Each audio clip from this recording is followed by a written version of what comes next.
Good morning, guys. So, still sick. Coughing, a lot of mucus.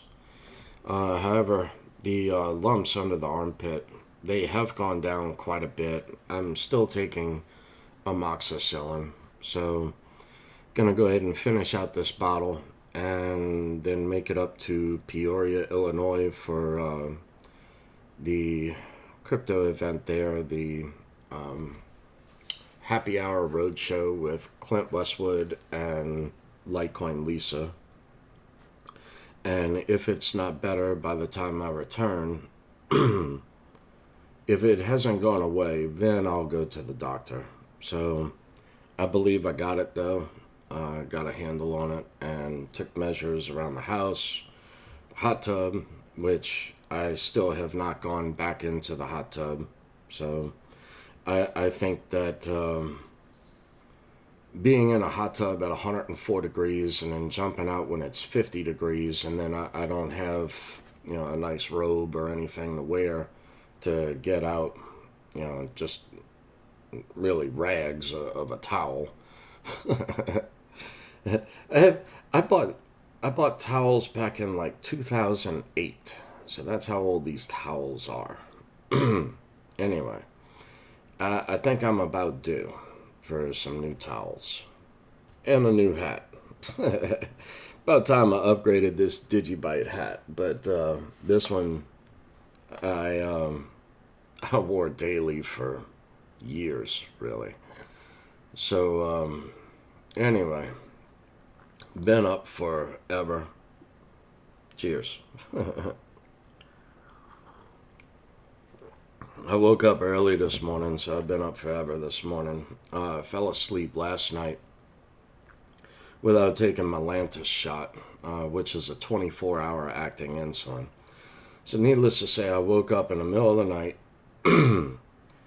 feeling horrible.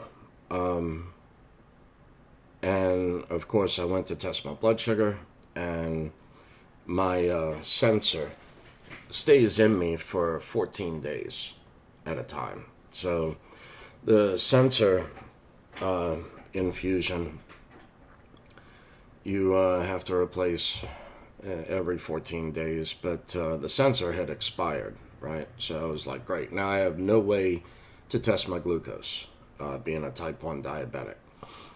Well, I take that back. I could have gone and done a finger prick and all this on a different system just to get an idea, but I knew my glucose was high. I just felt horrible. So anyway, I went ahead with the 24-hour acting insulin because I'm not going to double up on the insulin. It's going to be a little bit of a rough day today. So I did not double up on the insulin. That would then cause an overdose. So as soon as I woke up, I took that Lantus insulin, and then I took enough of the Humalog insulin, the fast-acting insulin. Took enough of that to kill a horse. And let's see if the sensor should be up and running. Yep, 190. So, and it's going up a little bit because of the coffee that I'm drinking. The half and half actually has carbohydrates in it, which elevates my glucose. But anyway, so yesterday, right, it was supposed to rain. So I'm in a mad dash to go ahead and finish up the siliconing up the entry doors upstairs to the balcony and a little bit in the edges around the vinyl siding, drilled the holes in through the bottom J channel for the water to then drain and drip out. It did not rain. My luck, right? So after I siliconed all that up, then I went out front and I didn't do the whole yard. I didn't do both the backyards. I just did the front with the lawn fertilizer and then watered it down I ended up watering 3 different times yesterday. I've yet to do it this morning. I'm just, I don't know, dancing around the house early this morning, putting the dishes away, that kind of stuff in the kitchen, out the dishwasher. So, whatever. So no rain, right? So now I got to get out there and water the front yard again this morning. Yay. Then the a different engineer shows up yesterday with 2 other contractors, the ones who elevated the property, right? So they elevated the duplex, the concrete slab 5 feet. And it seems that, like I said before, so someone in my area must work for code enforcement. They have to. So when everything went through, all of the permits and everything that we did, everything passed. So now there is an issue. It seems that they changed something on the air conditioner mount. So the air conditioner mount actually has enough room for someone to stand up there. It's mounted up high, up against the side of the house, in between the first and second floor. So really it's like up on the second floor. But anyway, the platform and all that was built. Now they changed code to include a serviceman's workable area. So now we have to add on to that, which means we're going to have to drill into the brick again, through the brick, through the sheathing of the house, and into and behind. So now I have to cut more drywall out in order to run bolts through it, that sort of stuff, and then tighten it down. And then I have to seal it back up with silicone and roofing felt and everything else, because that is a water barrier. It has to be waterproof, right? Or at least resistant, because on the inside, okay, say this is your brick, right? You have then the sheathing behind it, then you have your studs, then you have your drywall, right? Now, there's no wrap on the house at all. This property was built in 72. So the sheathing acts as a water barrier. And you have, water runs, okay, here's your brick, and then here is your sheathing before the actual stud, and then the drywall.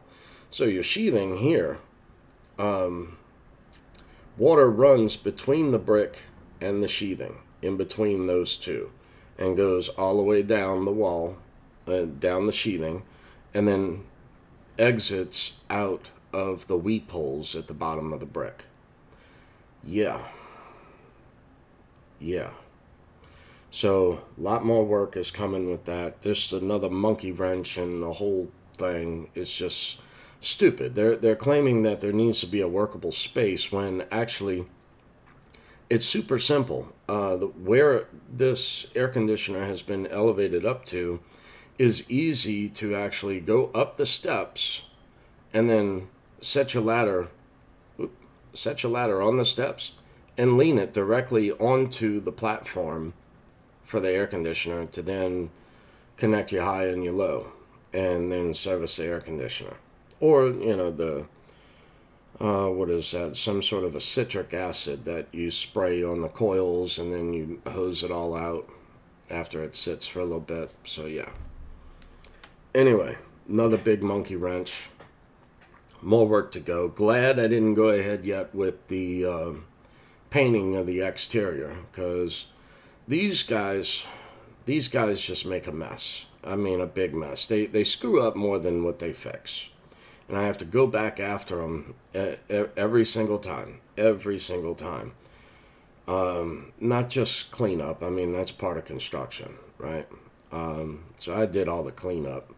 But the, from placing ladders on over metal and that sort of stuff, which has already been painted. The metal of the ladders then scuffs up and scrapes up all the paint, and then, I mean, it's like we're working backwards. So anyway, hopefully this is the last thing I got to deal with before going ahead with the vinyl fence. So, on the vinyl fence, look, I get it. I understand a point that was brought up, right? So a fence of a residential property should not exceed the cost of a roof. I agree with that. However, even with the linear feet, right? Just metal poles, the caps, I've already priced it. 3 2x4s across the poles, and then the fence boards, not cedar, just pressure treated, dog-eared fence boards. Okay, just not even a cedar fence, right? That would still exceed the cost of the roof. However, the roof is now gonna go up in price because I have to go in with silicone and a flashing up underneath the drip edge and extend the drip edge off of the roof. So the price of that is probably going to equal that of the material of the vinyl. However, also the vinyl was more expensive because I had to get 12-foot posts, not 8-foot posts, as well as the metal inserts to go inside of each post. Now, you don't have to do the metal inserts. I am. Like I said, I'm looking for once and done. Then the concrete work that's going into it is more than just for show, right? The concrete work going into it, the footer and the chain wall, is actually going to be more than that. It's more of a retaining wall as well, because the soil here, when it rains, the soil just runs off into the neighbors, or from the neighbors into this yard. So I'm going to build up the, I've already added 12, 24, 36, so 36 plus 6, so 42 yards. I've added 42 yards of soil just in the backyard, or backyards. That's how much of a fishbowl was back there. I've also added in subsurface drainage to get rid of the excess water. All of that it was planned out and done. But I wanted, the ground needed to come up to match my neighbors beside me, behind me, but however, at the same time, I'm going to raise that up just a little bit more. So, I mean, you got to imagine, since 1972, no one put $1 into this property, basically. It's just been like slumlords.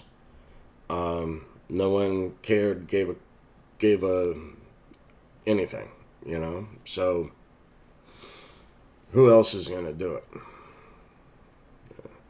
So, it serves more purpose than just for looks.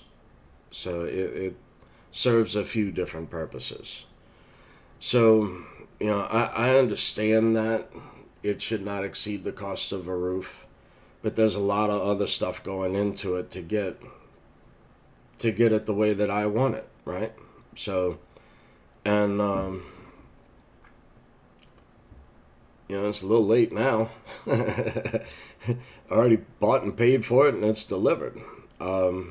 Just all the rest of the work has to go into it now. But I'm not going to get started on that until after I return from Peoria, Illinois.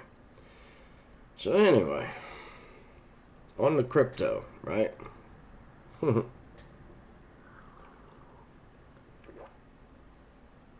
So needless to say, yesterday I ended up being scatterbrained and started doing, you know, dishes and laundry and everything else, and, you know, bed linen, everything. So went through all of that and realized I never made it to the bank because I want to go ahead and throw another dollar into crypto that I have just sitting off on the sidelines, and but I have to shuffle funds between accounts. So today I'll probably end up doing that. Probably right after I finish watering the yard, or yards. And good morning. So and I'm kind of glad because the market did take a little bit more of a dip. Not much, but noticeable when I look at all the different assets that I hold. And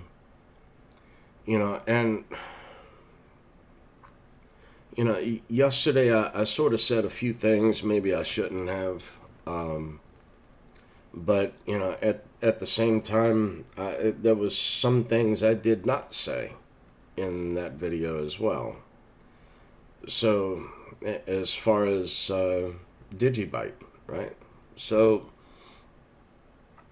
I mentioned a few buy-ins and whatnot, and then I was on Lisa's channel in the chat room, and I might have offended one or two people. I'm sorry for that. But look, I was right in the mix with Veritasium and Populous. I had it all then too. And they lost a lot of money in Veritasium. Really, so did I, but I'm still holding. I couldn't sell then. So what I did, like what I do with assets that go down in price, is I try to lower my dollar cost average. So when Veritasium dropped all the way down to like $2 and $3, no, it was not available on exchanges. Except you could go in through not Ether Delta, the one after that, Fork Delta. So Fork Delta, I would go in and I would buy it, and I bought up quite a bit between $2 and $3 per Veritasium, and I bought a few. Makes me wonder now who's buying Veritasium and causing the price to go up. But like right now, it's like $30, and it's been staggering between like $18 and $22 for months now. Even though it is not on most exchanges, or hardly, but maybe one or two, right? Whatever. So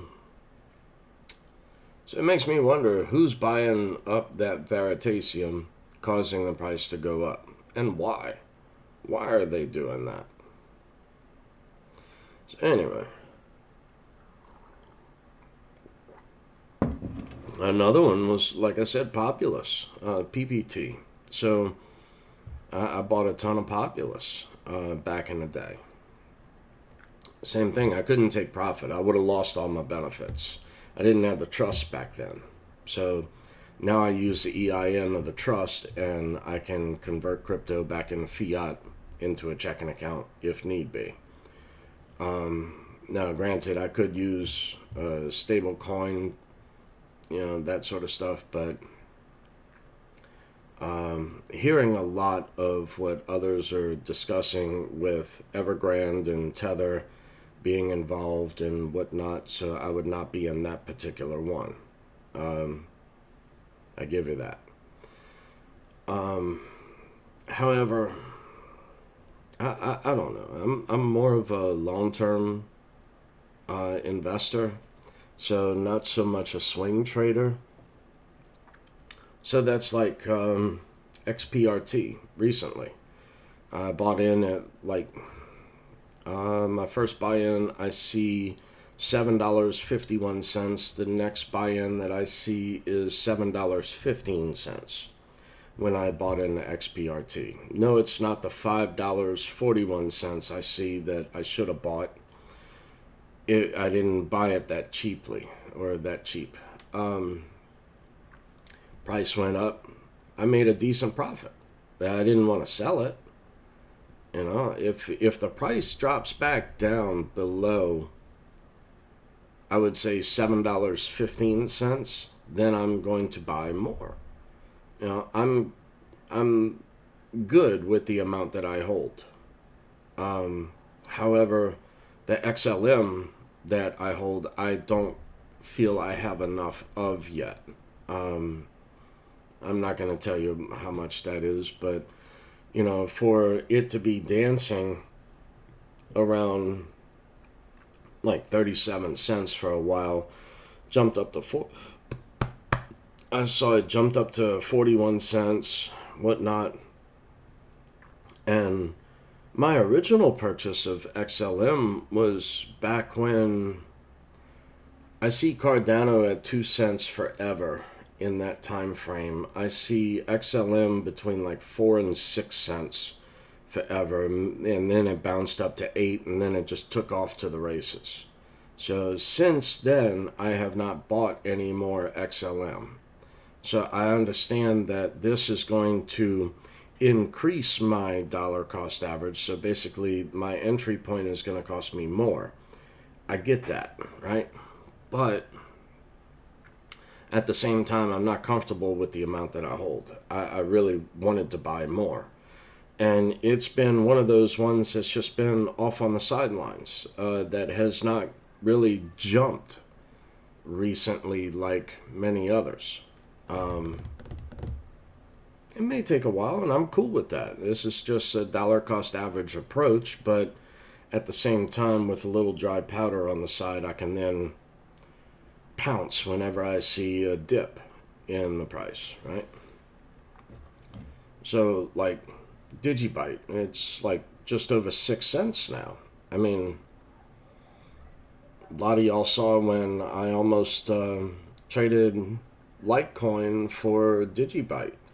And the reason why I left that video up is because I wanted to also show that, okay, don't just FOMO into a trade. If the numbers don't make sense, stop. Stop. Don't do anything. Do not execute an order. Take a step back, think about it, and then grab a calculator and do the math before you execute that transaction. So that's why I left that video up.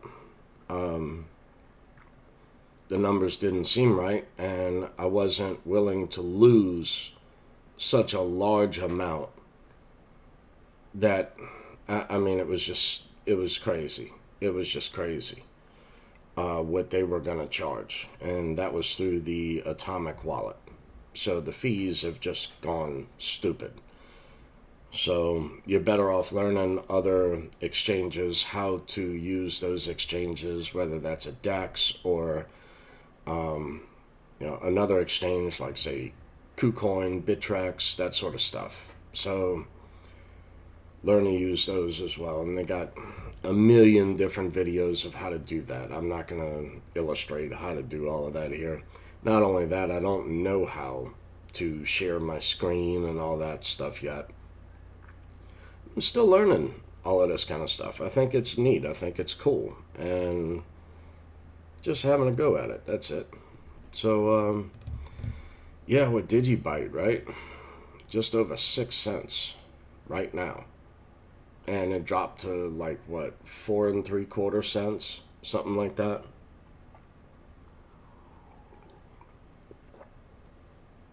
So here lately, I have not been in all of these different chat rooms and everything else for Digibyte. I've just been like bombarded by bullshit, really. I've just been slammed. It's like all of this construction and everything else, different things going on, different things I gotta go do. You know, like I gotta get to the grocery.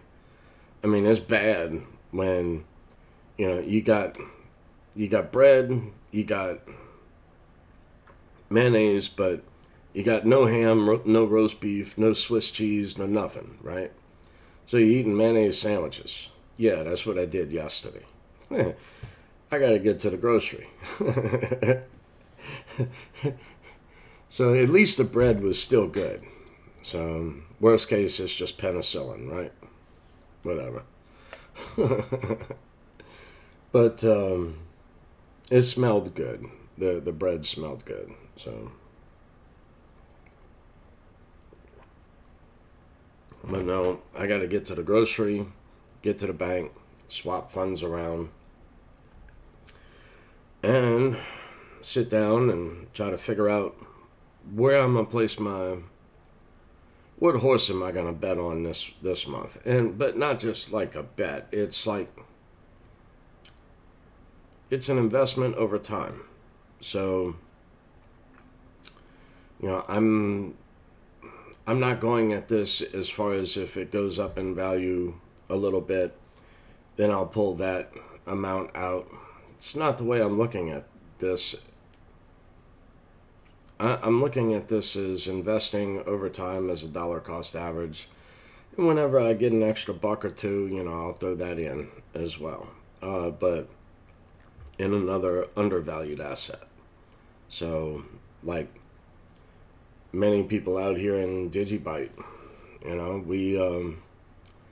I did not catch the absolute low in Digibyte.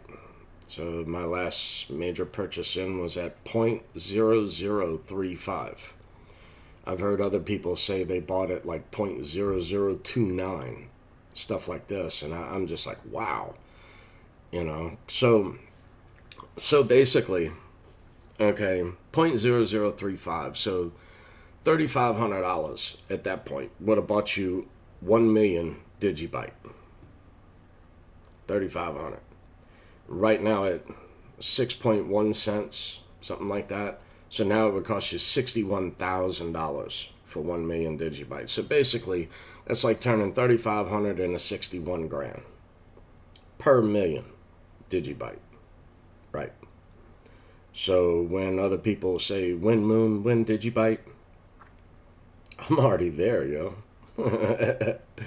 It's being able to take advantage of a sale. So, like I said, having dry powder off on the sidelines in order to take advantage of those times, right? So, like, let's say that this Evergrande stuff goes on, and then Tether investigation bullshit and all. When that day happens, right? I'll be there, and I'll be buying that dip. Because I see all those trading pairs of Tether. And what is that going to do to the market? How much has that contributed to the price? And when that day either ceases or is halted, what is that going to do to the price? I'm planning to capitalize on that time. So whenever there is FUD, learn FUD, fear, uncertainty, and doubt, and then learn how to capitalize on it. Like every time China and India come out and ban crypto, you can't stop crypto. You can't. So I buy that dip every time, whether that's Jamie Dimon coming out, right? And everybody flips out, or Elon coming out saying they're going to suspend Bitcoin, for Tesla. Whatever. I'll buy that. I'll buy that dip. However, when a catastrophe comes, like say Tether, or say equities crash, like if the Federal Reserve were to increase interest rates to try to combat the amount of inflation, because we know that it's not 6.2% inflation as the CPI has come out and said. We know it's much higher. Go to Shadow Stats and go take a look for yourself. So, everything is like reactionary whenever they try to make a move and use those so-called tools in the toolbox, right? So basically market manipulation. Learn how to play that. That's all. So anyway, I probably said too much there anyway, too. So, to each their own, cheers. Find something that works for you and use it. Figure out a way. Adapt and overcome. That's it. So when I hear other people investing in other crypto, I have no issue with any of that. I mean, I have many favorite coins. It's not just one. I look at a portfolio as not 100% in any one thing. So these people that just go nuts over one crypto, look, I'm happy for you that you're excited. However, as an investment strategy, that is not proven to have been well. That's all I'm saying there. I don't fault anyone for wanting to dive into whatever coin. Hex, I'm not invested in Hex. I take issue with a few things there. Just like I take issue with many other things. So, like a third party, I flat out refuse a third party to hold my crypto to then earn earn yield off of my crypto, right? So I just flat out refuse. I'd rather hold my crypto. Like I said, more of a long-term strategy here. So I dollar cost average in. When I get an extra buck or two saved up on the side, I take advantage of a market correction or a catastrophe. That's it. That's it. So, anyway, excuse me. Excuse me. Whew. I might have drank a little too much coffee. So anyway, I don't know how long I've been going. All coffeeed up and whatnot. So anyway, look, just another few words, and y'all have a good one. Later.